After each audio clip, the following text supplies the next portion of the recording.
How to book your first wedding. That has to be the most difficult thing to do, is get your first wedding under your belt. When you don't have a portfolio and you don't have the experience, you're always going to be looking for how do I break into that type of photography. I'm going to go over a few ways that I did it. I may have taken the conventional route or unconventional route. I'm not actually sure, but I'm going to go over how I did it. So let's just dive in.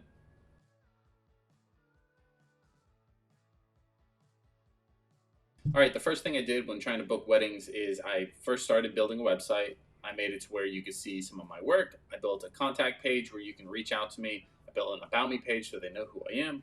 On top of that, I also made a package page where they can see at least where my starting prices were. I think having a website is going to make you look at least a little bit more professional and allows you to be able to at least send somebody something to say, "Hey, this is my work. Let's chat." Now to add on to that, I built an Instagram page solely just for my photography business. I normally, when I first started out, I was just posting for my personal page, but I think having that extra level of customer service where they can see just my photography work and they're not seeing photos of me on the weekends was a great way to be able to say, "Hey, here's my work." So I think being able to have places where your clients can see your work is a great place to start.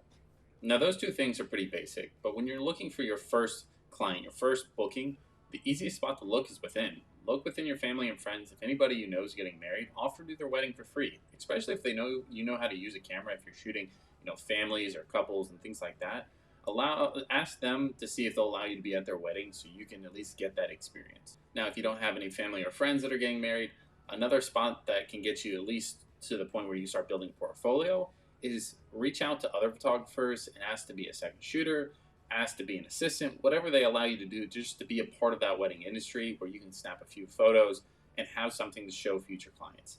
Being able to build a portfolio, and at least a good one, is what's going to book you more clients down the road.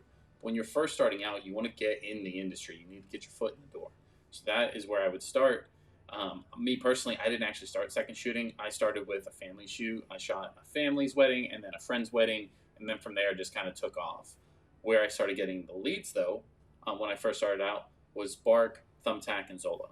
When I first started, I got my first like 5 paid gigs for weddings through Bark. Bark is like a platform where you kind of like pay for the tokens and you're able to reach out to clients and say, "Hey, my name's Richard. I'm a photographer. I want to be a part of your wedding. Here's a quote, or here's what I'm offering you." And for the most part, when I was on those platforms, I was just kind of breaking even, but I got some really great weddings from it, and that's how I was able to build huge chunks of my portfolio. Now, at the time, I thought those photos were amazing. I kind of look back now, and I'm like, hey, they were kind of just mediocre. But you got to know when you're first starting in weddings, you're not going to be the best in the world. You're going to be just middle of the road. And when it comes to that, being able to get the experience is always the biggest thing. So the more weddings you can get from it, the better.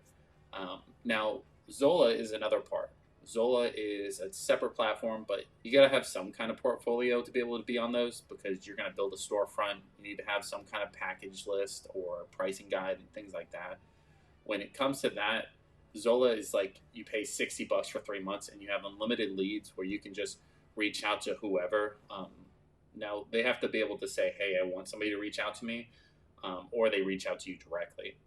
But it's a good spot to have a storefront where potential clients can reach out to you. Now, if you already have an established photography business, whether if it's for families or seniors or whatever, and you have a little bit more of a budget, you can always start on The Knot.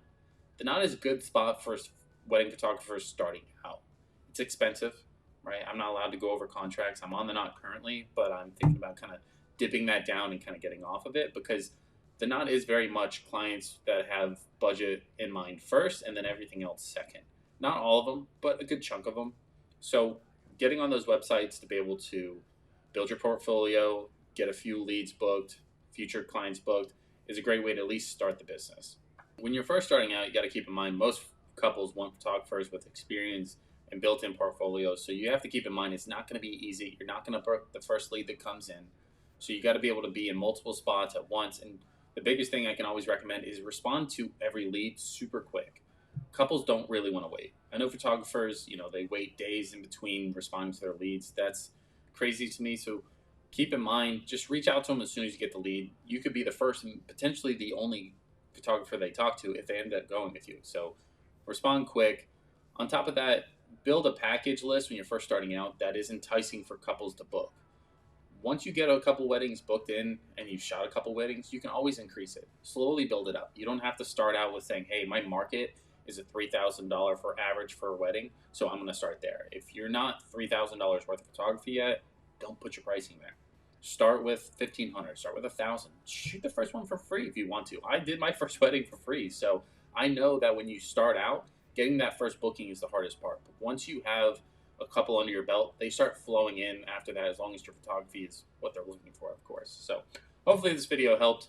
If you have more questions, feel free to drop it down below. I'll respond to every comment that comes in when you have questions. So like, subscribe, do all that jazz, and I will see you guys in the next one. Peace.